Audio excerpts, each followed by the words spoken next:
Here we go again. Miss Kennedy, my brother from another mother. What's good, bro?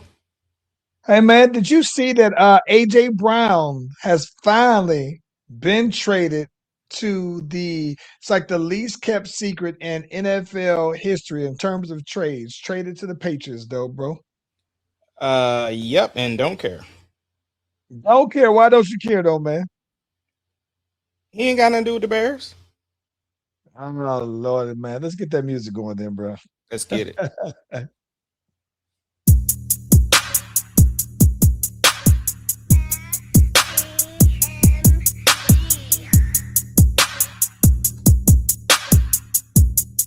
doesn't matter what your name The is. Slash Brothers Podcast, the greatest podcast of all time. The Slash Brothers Podcast, the greatest podcast If you of all time. smell what the rock.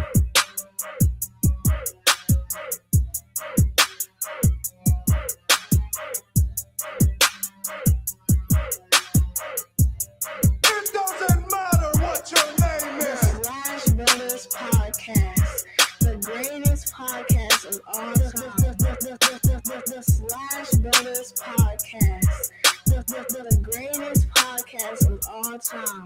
Yep. Listen, if you haven't already, be sure to like and subscribe to the Slash Brothers YouTube, Facebook, and our new Twitch pages. We are live on both platforms, all platforms at the same time. Whenever you click on the notification, you click on the bell, you get the heads up whenever your boys and miss doing a thing. Ace Kennedy. Hey, so listen, I know you said that you wasn't so concerned about the AJ Brown, but did you also see that Myles Garrett recently got traded? Yeah, so he got traded to the Rams, and so they basically saying like, "Hey, this is Super Bowl or bust for them, bro." I like that though, man. I'm gonna be honest with you though, man. While I'm very much aware that as a Saints fan, and my team isn't nowhere near being a Super Bowl contender. I mean, I think that probably within the next maybe 3 years, I'd give it to where we might just be. But I'm not mad when I see a team make a big move like this to say, "Hey, we are all in." They gave up. I think it was Jared Verse, who was their guy last year, and I guess they just figured that, hey, man, we're just gonna get same position, just better though, man. And so I feel bad for Verse just because I think that the Rams were good, and after all, it's the Cleveland Browns. Um, so that's always a terrible thing. But I think that Myles Garrett is pretty excited about it though, man. Oh, I'm Um, sure. I'm sure he is, bro. yeah. Listen, one of the things I think that's always interesting though, right, is that Myles Garrett was, he's number 95. And so when he came there, somebody else was already wearing 95, right? And so you kind of come across this little negotiation like, yo, what is it gonna take, right? To get that number. Now I remember one of the funniest things that I saw was that it was a kicker for the New York Giants some years ago. I remember when Eli Manning had came there and he was like, hey man, it's my number. I've been wearing it forever. What's it gonna take, basically, though, man? And I don't think that you could just go and offer straight cash for the actual jersey. But he was like, "Hey, man, I got a couple things around my house, though, man. If you can go ahead and knock out." So I think he had, Eli Manning pay for him to get like a new deck, new pool area, new fencing, and everything like that. And then it was like cool. And what's wild is I think he actually got paid two different times. I think there were two different quarterbacks that wanted them to take the number. And him as a kicker, I don't know that they're necessarily tied to these numbers like that, like quarterbacks are. But my question for you is this, though, man. Mm-hmm. If Myles Garrett, if you're wearing number 95 and you're the kicker on the team, and you don't think that, hey, they're going to think we could just cut you and that's just it. And he says, Ace Kennedy, what is it going to take for you to go ahead and give up this number? What would your demand be? Bro, you gotta come up with the Lambo, bro. It's going to take a Lambo. He got it, bro. He got it. He got to have. And listen, with all things considered, I'm not mad at that because all of your marketing as a player is based around you and that number, right? So you cut me the Lambo, I would imagine that just your association with the number, you're gonna get that back. Not that you already got the money, you do, but the association alone means you already got it, though, right? Yeah. I mean, that's shooting high. You know what I'm saying? Because if he counter, like, hey, bro, I'll whatever. So you gotta shoot high first, bro. You ain't gonna just start with the low ski. Well, you know what I think I would do if I'm in this same house that I'm in now. I'd bring him around and say, "Listen here, man, my man cave. This is what I'm looking to do. You hook this on up for me, though, bro. You can have the number." And then we'll be finishing it all the way up. I mean, like my man cave is almost done. It's like maybe not, I'm not gonna say halfway, it's like 40%. What I want to do, but I'm not saying you to write an empty check. I'm just saying, hey, I want to have a contractor come on in. They tell me what it's gonna take. You say, all right, that's good. And I think that with all things considered, it probably wouldn't cost 50,000, right? Now that I'm thinking about it, I might have to go with the G wagon, bro. I love G Wagons, by the way, though, man. I'm not mad at the G Wagon. Yeah, I think a It G would be wagon. that, Yeah, yeah. And you know what else it would be for me? I would tell him it would be two cars, actually. I would have him go and say, listen, this is my girl Billie Jean, right? I want you to restore Billie Jean. Frame off restoration. I want to be able to drive Billie Jean from Atlanta to Cali, right? With no problem at all. Tip top. But then I would also say, I always been wanting me a vert. Give me an old school vert though, bro. And we can be straight with that. So you give me a 6'4", I got the 6'5" in Billie Jean. If you give me the 6'4", or if you give me even Eleanor is probably costing somewhere around 200. So you ain't got to go Eleanor. But you give me something else though, man, and I'll be like, yeah, that would be worth it to me though, bro. You can have it at that. yeah. Yeah, I'm not so mad at that though.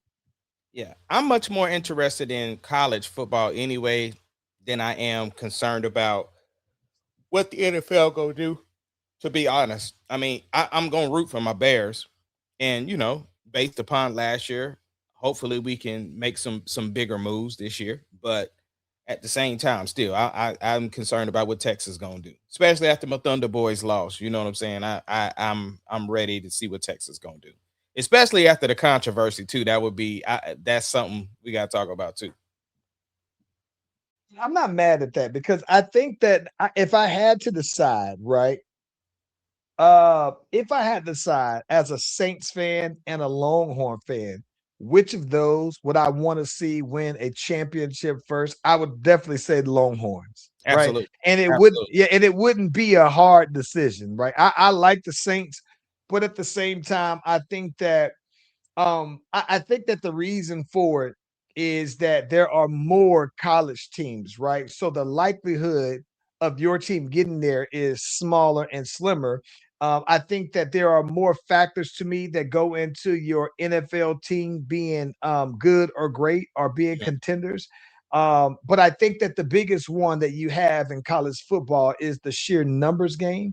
And so, because of that, I certainly agree with you, man, that I would much rather see the Longhorns win a championship before my NFL team.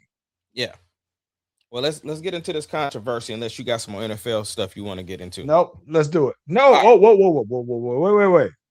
Just for the record, the Falcons and paid Drake London like 100 mil guarantee. By the way, Yeah, though, saw that. that's only the only significance in me saying that is that they are in my conference, right? And I'm in Atlanta, though, man. So, which by the way, let me tell you one thing that was interesting. So shout out to my other brother from another mother, my boy Ben, the Fresh A Boss. He said, listen, man, I went to a Falcons game out there, Mercedes Benz, and I got their top of the line treatment one time with their top of the line suite. He said, listen, man. He said it almost made me a Falcon fan right out the back. He's a diehard Cowboy fan, by the way, though. So Yeah, I thought about that though, man, with Drake London, just because of his experience. We were just talking about that the other day. But they paid the boy. He listen, he's their best player. And I think that you can very easily say that he is the best wide receiver in our conference anyway, or in our division. So that was that. Though. What we got though, man? Let's talk about the controversy. All right. So Sark was having a conversation and he basically was like, look, there's another team in our state. And the way they schedule is set up, I think my 2s and 3s could win their conference or with that schedule. And so lo and behold, the Texas Tech coach was like, yo, you talking about us? Like, I know you're not talking about us. He said, so this is what we gonna do. He said, I already talked to my 2 front teams. They'll just go ahead and play each other and we'll pay out their contract. And y'all Texas, so I know y'all got it. So why don't y'all pay out y'all's contract and y'all come to Lubbock week 1, and then we'll see if your 2s and 3s can beat us. And if for some reason y'all don't want to pay for the contract, we'll pay that too. Or if you really want the smoke, we can holler at Jerry World and we could pull up to AT&T. We can pull up to Jerry World and get this bid going and see who want to pick up the game if you want to run that. Hey, listen, man, I'm not gonna lie. Even though I'm a Texas fan, and I understand what Sark is basically saying, though, right? And this is the thing that I don't like about Sark saying that. Let me put this out there first. What I don't like about Sark saying that is that he sounds like all of the SEC teams and fans before Texas went to the SEC, right? Now that they're in the SEC, people used to say that about Texas as well. They say, oh, well, your conference is so easy. All y'all have to worry about every year is OU and not losing to some team that y'all have no reason with. So I get that now that Sark is a part of the SEC and now he's going through the gauntlet and outside. If I'm just being completely subjective, I'm just saying that it seems like he's only saying that now that he's no longer in that division. I with disagree that being, with you. Go okay, ahead. Go ahead. Okay. But with that being said, though, right?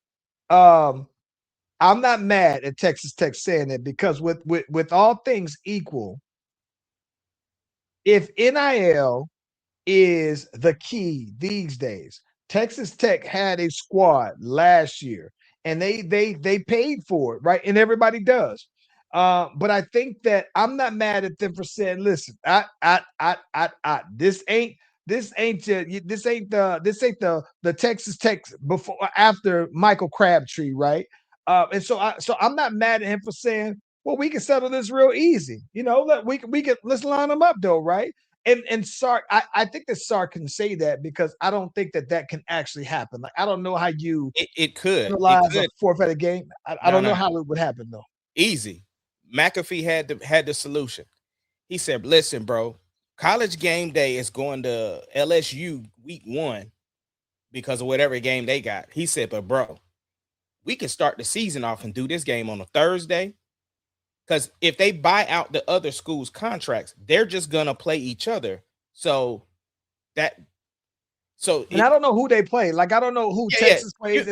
But if you're playing against you're playing against Texas Southern and you're playing against Colorado State, sure. All right, if you was already paying the school $2 million, what I'm saying, then I'm sure buying them out and you having the Texas game is going to be a bigger bag for you overall anyway. So I'm not mad at the notion of doing that. So it could hypothetically work, but the here's the thing though. The reason why I disagree with what you were saying, because Sark is just doubling down on a statement that he made last year about the playoffs. He was basically saying, like, how y'all penalizing us? We played Ohio State week 1 and lost and only let them score 2 touchdowns. And yes, we struggled in some other games, but we ultimately won them. And yes, we then lost to Florida State. But outside of that, with 3 losses, we still got a strength of schedule. Like, so if that's the case, we can just start stacking our schedule with the weak stuff. If that's how we gonna play it, if strength of schedule is not gonna be a criteria piece, that's what he was doubling down on. So Alabama, but Alabama did that for years. Alabama would basically stuff their schedule full of cream puffs, and the only time that Alabama would actually have a great game would probably be until they played against Georgia, though, man. So, nah. Yeah, but here's the problem though, right? Alabama was doing that when was it BTS? Is that what it was called? BCS. Huh? BCS. BCS. Yeah. I don't know, DTS. The BT, like when that was in place, that's what they was doing. But now that we got this 12-team playoff, then it's like there's more opportunity for teams. Like 4-team playoff, I get it. You probably ain't gonna get but nothing but people who went undefeated. But now that it's 12 teams and there's more criteria, part of that was strength of schedule. So he was only doubling down on that. And I get it. And that's another thing. I don't even know if I like the whole 12 teams, to be honest. That's a lot. They're moving to 16. They're gonna move to 16. Yeah, I don't want to see all of them. Listen, I don't listen. This is what I'm saying. I don't care to see whoever it is. If it's one of the blue bloods, I don't care that if Alabama or Texas is ranked, and if they're 8-2 and they're ranked number 12, 13, it's like, no, do what you got to do to get there. And I'm not going to say you got to win every game, but what I don't want to do is I don't want to see like Clemson, right? Clemson is like Clemson goes 9-1, right? But then Alabama goes I don't know, 9-3 or whatever it is, right? And they say, oh, well, our schedule was tougher than y'all's. And and so it's like, no, I don't want to see all these other ancillary games. I just give me the best. Right, all I need is that best 8. I don't need to see past 8. Right. But with the criteria that's in place, with the 12 Sure. teams, my thing is that strength of schedule should have some validity to it. Because again, like you said, you don't want a cream puff in the playoffs that's gonna get smoked on the first game. Like you want the games to be competitive. And so my thing is that if your strength of schedule has to weigh in there some kind of way. I don't have the answers. I'm not sitting here saying that I know how it should work. All I'm saying is they created the system. They have the minds to figure out, like, yo, hey, this team did lose twice, but they lost 3 times. But shoot, they played the national champions the first game of the season. Like something. I'm just saying. Yeah, but that's fair. But I think it let's just be specific. In Texas scenario, right? In the Texas scenario, you beat Florida. This is not even a conversation, right? And that's my thing. Is like I don't want to, like, even if it's my team, I can't overlook Florida. And so with that being said, but I do feel like, right? Like, just to say, as someone who's been living in SEC country for the better part of 20-something years, right? I've always heard people say something about strength of schedule, right? When it comes to before the BCS, it's always been that. And so now, though, I feel like Sark is just kind of jumping on that wave as well now that he is an SEC school. I still disagree with you, because here's the thing. While we lost to Florida, that's only 2 losses in the conference. We're talking about a non-conference game against a ranked opponent. That's what I'm talking about. That's what Sark's talking about. I understand. So again, all he's saying is doubling down on what he said. Like, all right, if this is how we gonna do it, if strength of schedule is not gonna be, then all right, we'll start setting our schedule up with the cream puffs. You got to do that then. You got to do something. You got to do that. But my thing is that if you do that, you better know that your guys are damn good. You got to know that your 2 and 3s can beat other guys' ones. Like, I don't want to hear you say that, and then you get all the way there, and then you look like some of these Boise States and all these other guys who get high up there and lose one of those games. And that's not just Texas. I'm talking about any team that does that, though, bro. So I get it, though, man. I get it, but that was the controversy. Like I said, like you said, I don't think it's gonna happen, and it does. You know, Texas Tech can basically say, "Hey, we put it on the table, and the boys ran from that smoke." Put it out there, and they ran from that smoke, though. And listen, you can even have it as a spring. You can have it as an early game, a summer camp game. I don't care what it is. I gotta see it. Keep the score. Let me see the end, though, bro. And but if you're telling me though, right? Listen, Sark, don't piss me off. Because if you go tell me that our 2s and 3s can win a whole nother conference, this should be a national championship team. And this is when I was telling you before, when we had this conversation where we were like, oh, you know what though, man? Like you shouldn't just feel like an obligation or that we're deserving all the time of being I think we had this conversation where we were just something like to the effect of like an Alabama fan. They always think, oh, well, yes, we should always be contending or all this other stuff. I think when you tell me something like that, Sark, then you're telling me that it is championship or bust, at least this season, because if we got whole second string it players, definitely is third string, championship bust for us this this is year. the championship or bust this year, bro. This year, because after this, Manning gone, bro. I get it. And that's the bad part is that he ain't going. I don't see him going to the Saints either, though, bro. It's terrible. Yeah, Absolutely terrible, though. You know what team? Now that I'm thinking about that, I don't even know what NFL teams out there besides maybe Pittsburgh that needs a Dolphins. quarterback though. Oh yeah, the Dolphins. Well, they got Malik Willis, and I think it depends on what I'd let Malik Willis go for Manning though. Yeah. Yeah. Let's jump right into it. Let's get it over with. The Thunder Boys then lost, Yep. and the chatter all over the internet is about my boy Chet.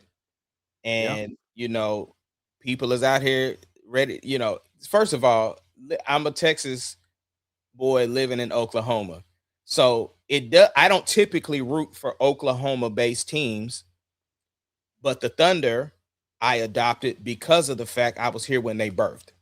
So whether they was good, whether they was terrible, I've been a Thunder fan.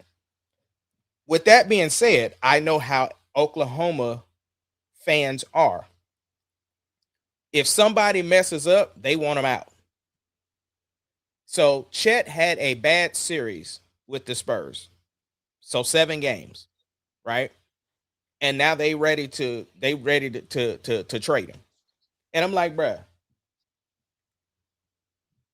did you forget the rest of the season? Did you not see the evolution of Chet from the year before to the Chet that was this year? Like, he was an all-star this year. This man was in the running for defensive player of the year. All NBA? Yeah. I'm just saying. And here's the crazy thing. In my opinion, Chet on another team would be the second option. And on the Thunder, he is the third option. But of course, Jalen Williams being hurt, J-Dub out pretty much most of the year. He played 33 to 35 games this year. So Chet had to step up and show why I feel like he's a number 2. And for the most part, killed it. But for some reason, San Antonio is his kryptonite, and he did not show up, especially in Game 7. The man did not shoot the ball in the fourth quarter. I mean, in the second half, he didn't shoot the ball. The same number of shots you and I took. Right. But here's my thing. This is why I'm like, everybody needs to relax. This is literally Chet's 3rd year playing in the league. And yes, he won a championship the second year that he played. Get that. So the expectations is high. Plus you getting paid, the expectations is high. Understand all of that. But Chet is going to have to live with this all summer. He got to rewatch that tape. He got to hear everybody talking about Oklahoma should trade him. He got to hear that all summer. I guarantee you, Chet will be back and better than he was last year. That's my opinion. And that's why I'm like, these fair weather Thunder fans need to shut up and sit down somewhere, bro. I put it out there on Facebook today as a thing just to get them going. And me and your boy Chris Lance, of all people, me and him was going back and forth, and I'm just like, bro, you first of all, you ain't even no Thunder fan, but two, soon as he said this is where I just stopped talking to him. 2 things he said. One, he says Chet has reached his ceiling.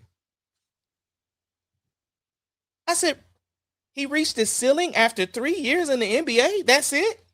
Like, bro, soon as you said that, then he says, yeah, and the Thunder are trying to catch up to the Spurs. Trying to catch up? So we took them to Game 7. We were out without J-Dub. We was out without AJ. They full strength, barely beat us. I said, see, because you just by you saying that, bro, you don't know what you're talking about. Conversation over. He gonna talk about some. Remember this conversation. I say, you do the same because you already know. I already screenshotted it, waiting for the receipts. Waiting for the receipts. You gonna make it rain in receipts, Oh huh? my gosh, bro, I can't wait. So, Chris, you know, brother, I'm coming back for you next year, brother, because you got it this year. But you're gonna try to say, I know the reason why you can't see it because your heart is in the Thunder. That ain't got nothing to do with anything, bro. Anybody that knows anything about basketball knows that that man Chet can't do nothing but get better. This is his 3rd year in the league. He's young still. But anyway, I rest my I case. take Chet Steele over Julius Randle any day. So get that, put that some context. Here's what I think about that though, bro. Yeah.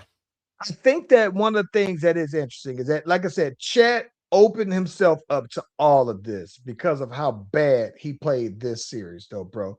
And I understand that you said it was just this series, though, bro. But this was enough to me to just make you remember, just forget about all of the other positives throughout the whole entire year. It erased everything because it reminds me of conversation I had with my boy Cinematic, my Detroit Cinematic. Say what up, dope. So my boy Cinematic says, listen though, bro, Jalen Duren, just everything that I thought he was, it just got washed when I saw that when you got to go 7 games with somebody and they can game plan on you, you get exposed. Either you get exposed and it's your shortcomings, or you actually show what you really can do. It's one or the other. And so I think that the big thing is that, like you said, the Spurs have always been that.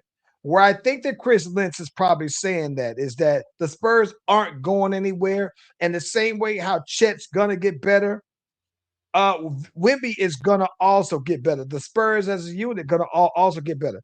Do I think that this would have made a difference if J Dub was there and healthy? Okay, sure. I think it would have, because not just the scoring, J Dub plays defense, right? And I think that's the one thing I think that would have made a big difference. I do think so. I think that I don't think that with the Spurs that I don't think that the Spurs within this series that Chet would have played much different if J Dub was there. And how, we might not ever know that. I'm just going to tell you that based off of how he's played against Wemby specifically, though, bro, that's just what I expect. Now, I didn't expect for it to be as bad, right? But I didn't expect for him to go and he turned up and he's going to go for 25 a game, 26 a game, or whatever, though, man. But here's with the that, thing. Here's the thing. Number one, we're saying this as though with 3 minutes or 2 minutes left in the game, the Thunder wasn't down 4. If we would have won the game, hold on. If we would have won the game, the conversation would have been like this: that boy Chet didn't show up, and that's it. And no. Yes. I don't think so. Listen, I don't think so. Listen. If you tell me that, let me tell you why. Let me tell you why. There's another person that didn't have a good series. Matter of fact, there's another person that didn't have a good series entirely in the playoffs. Goes by the name of Shai Gilgeous-Alexander. Shai had some good games, but Shai Gilgeous-Alexander did not have a great series the entire playoffs. Shai didn't have a good. So what, y'all ready to trade Shai now? I'll wait. No. That's different. What's different? No. What's different? The biggest difference is, I'm going to tell you I think that even though Shai didn't play as well as he played, you can still tell that he was actually leading. And I think that the biggest difference is that, to me, I don't think that Shai just shrunk. He was trying. It's just shots wasn't falling. He just had a bad series, but you never question his effort. Shai, wait. You asked me. No, you asked me. I'm going to tell you. You asked me. I'm going to tell you. Shea looks like Shea was taking the same shots that you saw him take, and he was playing the same way. He just, to me, didn't make the same number of shots. You saw that in this particular playoffs, he still had those games where he had double-digit assists, even though his points were down. He still played against his own standards in the regular season, and the MVP, you saw that he didn't play as well. But how bad Shea played, you can't excuse it. I don't think that there's no way you can compare the Shea to Chet, because Chet just completely disappeared. This is the comparison. Is because Chet was great the rest of the playoffs outside of this series. He was okay. He wasn't great, bro. He Charles, see, you said great. He was okay. Charles, you full of your okay. So where did the other scoring and stuff come from if Shea wasn't having his time? That came from Chet and the rest of the squad. What are you talking about? No. It did come from Chet and the rest of the squad, but don't emphasize Chet. Don't see that. That's where you go. Let's go to let me just go ahead. Let me pull up this because see, yeah. Now you got it because you got a lot. I know that you're trying to make your point and everything. A lot of cap in here though, bro. Lot of cap in this, and I just want to make sure that I'm looking at that. We're talking about that we're being, and I would be the first to tell you that I was wrong if this man didn't. Let me just go back to this boy's stats, man. Let me see something, homeboy. For the audio listeners, he's pulling up the stats. Ace Kennedy, man, you better, man, bruh. So Chet had 2 games where he scored 24 points, right? Mm-hmm. 2 games of 24 points. Mm-hmm. Okay. After that, he scored. Wait, no. We just talking about Chet. We are just talking about Chet. No, but okay, but listen, but just I don't want to jump around. I just want to make this point. Those 2 games, what was those games? What were those games? Listen, he had when he played the Lakers, the first game, he scored 24. And actually, yeah, he scored. Hold on, no, I'm looking at that. He scored 24, and then he scored 22, right? Yeah. And then after that game, he scored 18, then 16. So he went high at 24, and then dropped every time after that. He never scored more than 20 points again. But what I'm saying, what I said was Chet and the rest of the squad is what got us through those series. So don't understand that, but okay. No, so see, what I'm saying is that they did it in spite of Chet. Okay, now go to what he scored in the Spurs game. Go to what he scored in the Spurs game. What was his point? 4, 10, 16, 10, 14, 13, 8. That was in reverse. So what I'm saying is that this is my thing. At a minimum, if you want to tell me that Chet just scored his average, his regular season average. Okay, cool, right? His regular season average is only about 17 a game. Right. So he did above average. He did. So he didn't. No. Time out. You just said with Shea, I compared him to Shea. So you just got done saying that Shea was still doing the same stuff he was doing in the season. So then Chet don't get the same respect. He's doing what he did. No. So that's what I'm talking about. You can't move the goalpost because my comparison was to him, Chet to Shea. That's what I said. I said if we're gonna keep that same energy, then we should also trade SGA, right?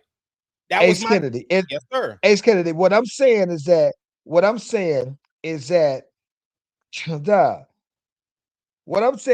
overall, in this series, right? And this one, because Shea didn't have a good one, but he had some games where the Spurs, he didn't play up to his normal standard though, right? But for the most part, he was there. But what I'm trying to tell you is that Chet was so much off of his season averages. Right. In the Spurs series.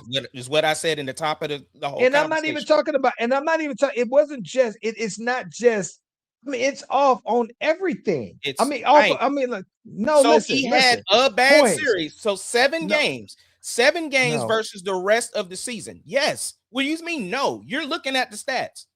I'm looking at the stats, bro. Right. No, see, this is my thing about it. Series. He had a bad series in the Spurs. That was my original. He hasn't been playing. No, this is my thing. I'm saying to you is that in the very first series, that was the only series. It may be okay. Let's say the Lakers, if you want to average out his numbers with the Lakers, right? His averages was cool. But Yeah. after the first game with the Lakers, listen, after the first game with the Lakers, all of his numbers were dropping. I mean, every His time after numbers that, it was drop, dropping drop, drop, drop. because the rest of the team. So this is what I'm saying. This is what the Thunder have done all season long. We have different role players to do different stuff, because what you're not saying is what was Alex Caruso's numbers doing in the Lakers. So Chet didn't have to do that much. So what I'm telling you is this. What I'm telling you is this. Chet had a bad series with the Spurs. That's it. Here's what I'm saying. Here's what opens up Chet. Here's what opened up Chet to the conversations that you're basically saying. Because at the end of the day, people are saying Wemby ain't going nowhere. And while he's not guarding Wemby directly, right? And Wemby will guard him, right? Even though he's not guarding Wemby. So my thing is that if Wemby isn't going anywhere, and yeah, it was this series. So I'm not going to say trade Chet. I'm not saying that at all. I think that, listen, you can't tell me that just less than a year ago, you was winning the championship with him, right? And so I don't think like Chris said that he reached his ceiling. He's only going to get better, right? Right. I also think at the same things, two things can be true. We say it all the time. You open yourself up to say, well, what would the Thunder look like, right? If you had a swap out of Chet with, hypothetically speaking, Giannis, right? Who seems to be available. You got Chet and you got all them draft picks that you can do, right? I think that the Thunder looks different. And so from that perspective, I would very easily favor the Thunder over anybody with Giannis. And it's not to say that Chet isn't good. I'm just saying that whatever Chet's giving you, Giannis would be able to give it. And I've never seen Giannis just completely flop in the playoff. Never. Understood. So I'm just saying that at this point, once again, but we're talking about if Chet was whacked the whole playoffs, I can understand the conversation. But you missed me with the conversation with that man having a bad series. This is my thing. He's not been as good as you think he's been. That's all I'm saying. No, you see, what you're not understanding is I watched every single game of the Thunder play the playoffs. So we missed like 2 or 3 games. Okay, but apparently we saw different games because you didn't think Chet did that well. What I'm saying is Chet didn't have to do as much as he needed to do in the Spurs series because the rest of the team was there. Alex Caruso, there's a reason why people were saying, dang, Alex Caruso is going to be my finals MVP if the Thunder make it. There's a reason why people were saying that, because Alex Caruso does not do that in the regular season. So if Chet is giving you what he gave you in the regular season, except for the last series, because since when did McCain start scoring 20, 26 points, 18 points? McCain wasn't doing that in the regular season. So all I'm saying is this is the identity of the Thunder, to have the rest of the role players step up. So that's what I'm saying. You missing me trying to say that I love the depth. I love the depth, and that's the thing that wasn't there in San Antonio. Go ahead. Yeah, I'm not gonna sit here and applaud the Thunder for the depth and then say the depth was their problem this time around. They just had some guys that was injured. I get that, but I think at the same time, though, bro, this is my thing. I think that the same way that I would criticize James Harden for his no showing, I gotta give it to Chet, though, bro. I gotta give it to him the same way. Where am I saying not to criticize Chet? Again, everything you're saying are not my point. It upset, but right, to me, what he I'm opens saying is it up this, to though. all of them. Yes, and again, I started my statement with saying I understand people are gonna say this stuff, and Chet has to live with that for the summer. I said that. The only thing that I said was, miss me with the trade Chet stuff. That's what I said. He's gonna hear it. He's gonna hear the commentators. He's gonna hear Oklahoma fans. He's gonna hear a bunch of people talking about how he fell apart this series, because they wasn't saying that in the Lakers series. They wasn't saying Chet is gonna have to play good against the Spurs every single time, bro. And guess what? He's going to every single. That's why I said, though, this loss and the way that he lost he got to live with that, and he better put he that. looked bad, bro. He did, and guess what? He better not become James Harden. He better find it within. He better get back because he trains with KD over the summer. Yeah.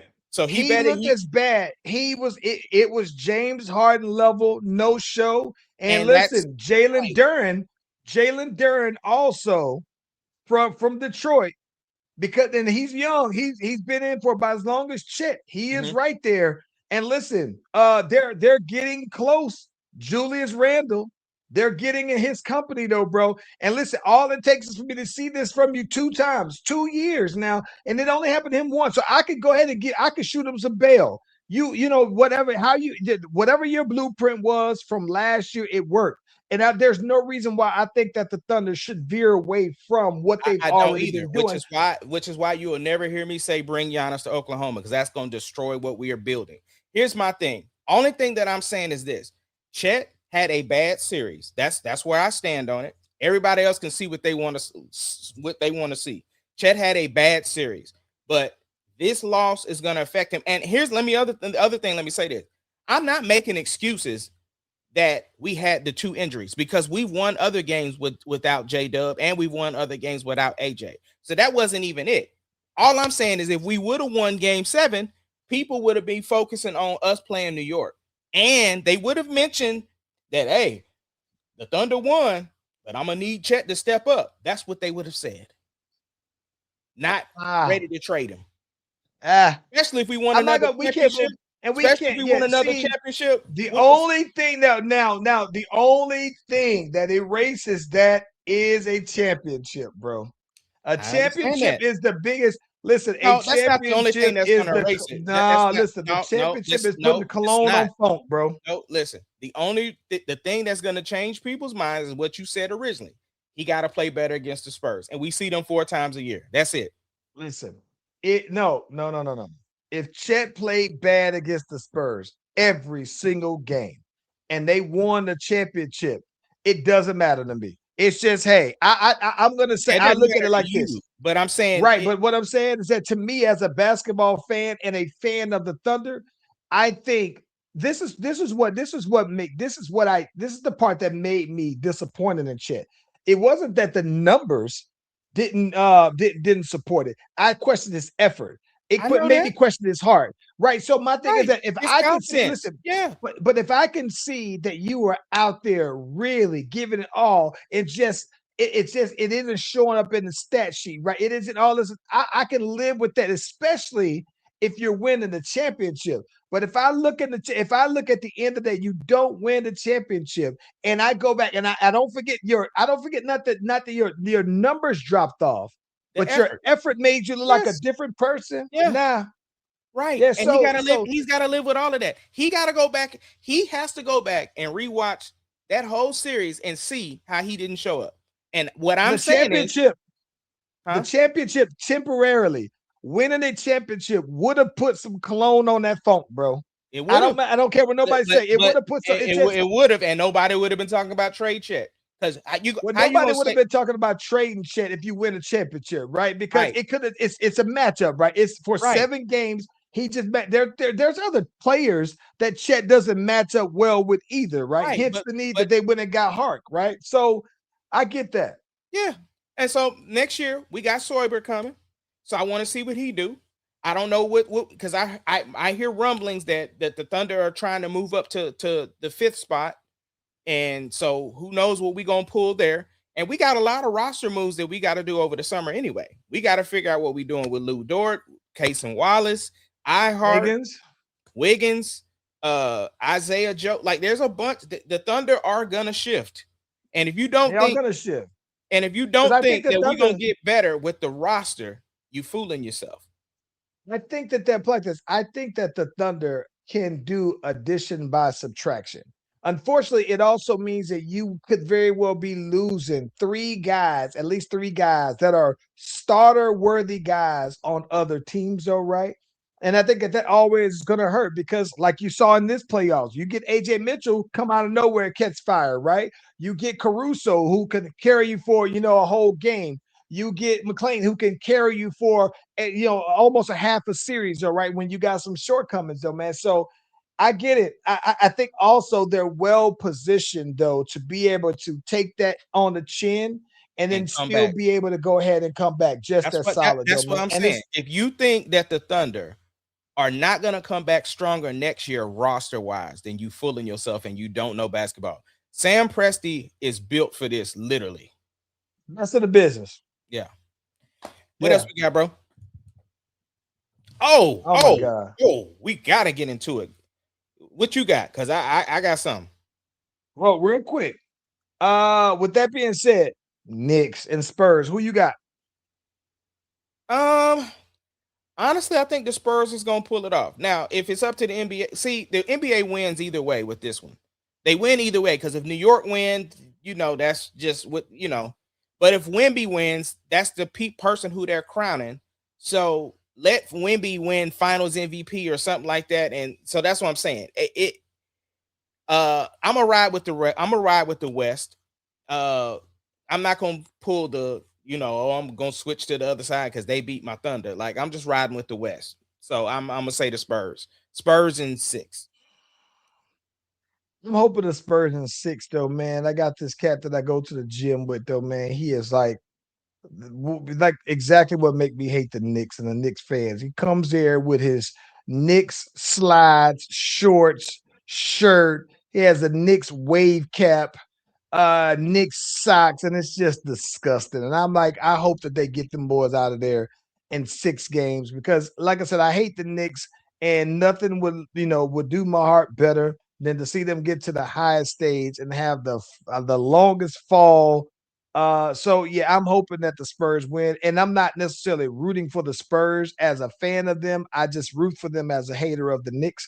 Plus, it makes me it's still Landon, who was the Warriors fan of all fan and wanted to go down in their fan wing of the Hall of Fame.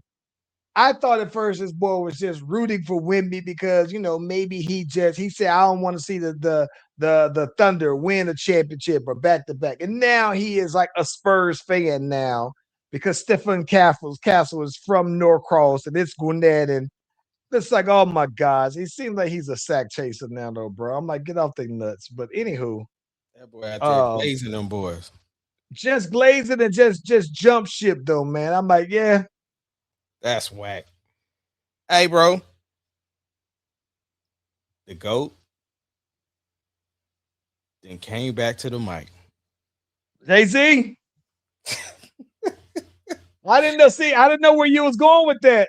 I didn't know where you was going with that. Hey, Jay's freestyle, bro. What we saying about it, bro?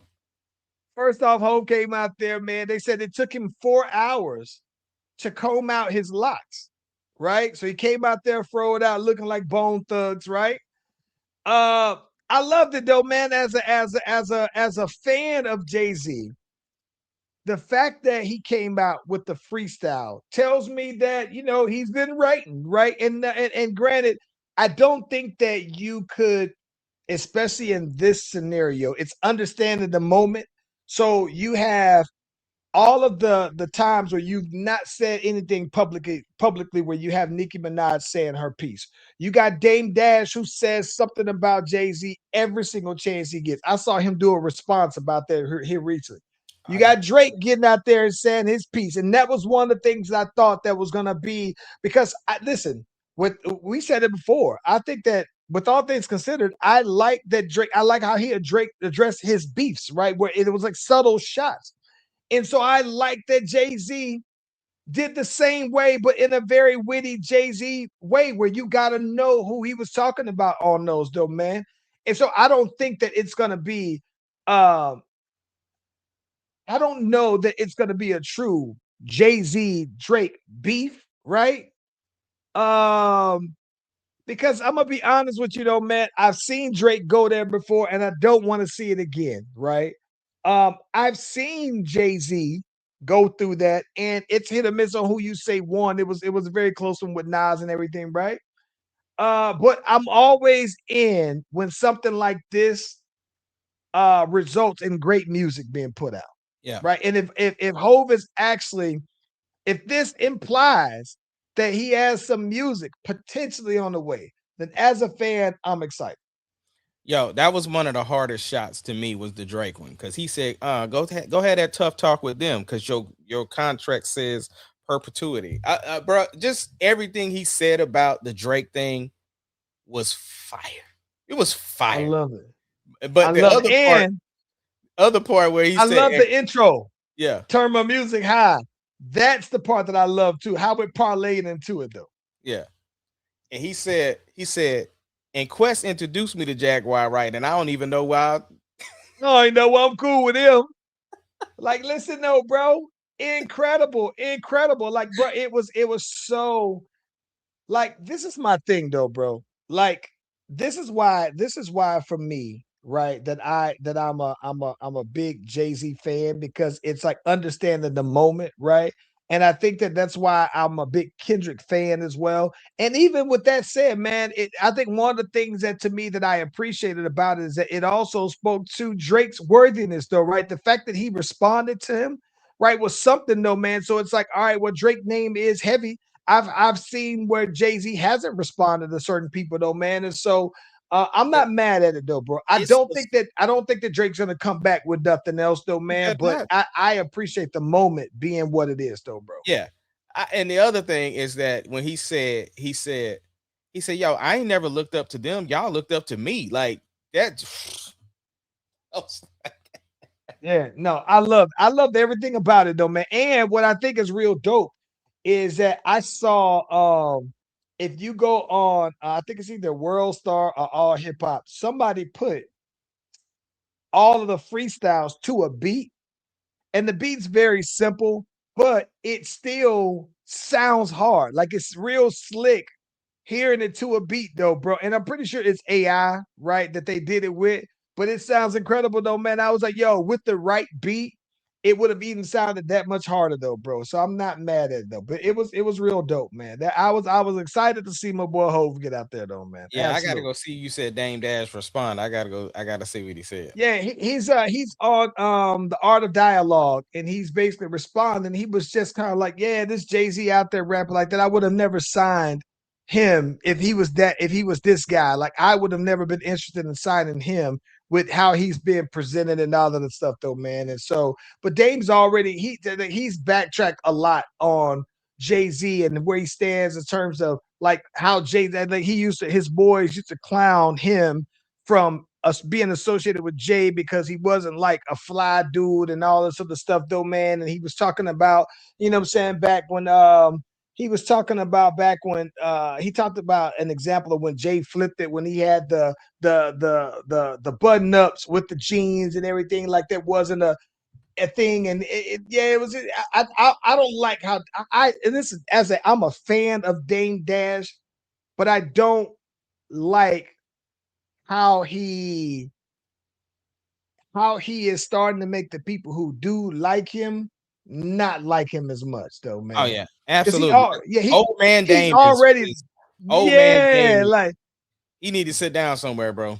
Yeah, it's like Dame to me. Dame already is like not everybody's cup of tea. Like it's like you really like him or you really don't. Now the people who really do, you're kind of like, that's why people don't like you, bro. And I still like Dame, though, man. I think that he seems like, as much as people say about how he was bad for business, he's like one of those people to where it's like if he's on your team, you love him, but if he's not, then you hate him, though, bro. So I'm not mad at that, but I don't like how he's kind of spinning the block on his takes with Jay-Z, even some of it on Cam and everything. And it's just like, I don't know, bro. I don't know. Well, man, what else we got for these people before we let them go? I think we checked off everything, though, bro. That's what's up. Listen, I meant to ask you, though, I'm about to ask you, have you seen the Mando? Going to see it tonight. Oh, man. Listen, this is the thing. Seeing that in my family, I'm the only one that really wanted to go see it. I think I might try to slip out sometime this week and go see it. Tuesday nights be the cheap night, bro. $7 movies, I don't think it's like that out here. Is that ain't a nationwide thing with AMC? Is it Regal? Yeah, they got the RCC nights. Yeah, and we ain't got no Regal by us, man. Oh well, then that makes the Yeah, difference. we got all it. Listen, but I do think I'm gonna try to slip out, go see it solo See, dolo, man. I love going to see movies by myself, bro, because I ain't got to worry about nobody but me. Oh, that's all day. I can do that Yeah. all day. Yeah, I never see. I think that for me, doing that would be perfect to see it during the day, and I think I might slip out and do it though, man. I actually think I might take off and then probably go see it like on Thursday, Yeah. sometime Thursday morning. Nah, Yeah, we yeah, got to go yeah. check that Mando out. Real quick, did you watch that Jack Ryan movie yet? Yes, I thought it was real dope, man. Yeah, I couldn't believe they took my girl out though. Oh man, and so listen, they did it in typical fashion. Like Yeah, they have the moment and everything like yeah, that. And then yeah, it's like I was like, yo, she about to die. And yeah. then boom, boom, boom. I was like, oh yeah, yeah, yeah. So I wasn't surprised based off But of how I they like were how they setting her played on it up. though. I like how they played it because it looked like oh boy was gonna get shot. Because it Yes. was like, oh, you opened yourself up, and the way he spinned around, and then I was like, okay, yeah, she about to go. Oh, last thing, bro. Did you finish Euphoria? Now listen, I'm gonna sound like a complete non-fan, but I stopped watching Euphoria after season 1. For no reason whatsoever. And so when I watch highlights of it now, I have no idea what's going on to where I'd have to go back and watch halfway through season 1 to go ahead and get caught back up. But they at the beginning of the season, they always show the recap of the season before. They always do it. Yeah, but even still though, man, like I got to see them details though, man. And listen, for some, it just it is. I know exactly what it is. It's one of those shows that I started watching with Neek, and then now if I just started watching it without her, like that's how she didn't have any problem. We were doing it with Godfather of Harlem, right? I was watching that with her, and then for some reason we fell back. And one day I'm just kind of like not doing nothing. I turn it on, folding up clothes, boom, I'm watching it, and she didn't say nothing, right? So I just said, all right, let me go ahead and finish it on up. But Euphoria is one that I think that she would be like, oh, whatever happened to that being one of our shows and blah blah blah. So, Well, yeah, well, that spoiler is out there, bro. You better be careful. I know you spoilers don't ruin it for you, but it's bad, bro. It don't, man. I definitely want to go ahead and see it though. I think it's on my list of ones. Before I go back and watch Game of Thrones again, I want to go ahead and watch it. All right. Well, yeah, I'm gonna give you a week, then I'm gonna spoil it for you. Let's do it, man. All right, bro. Let's get up out of here. Yeah.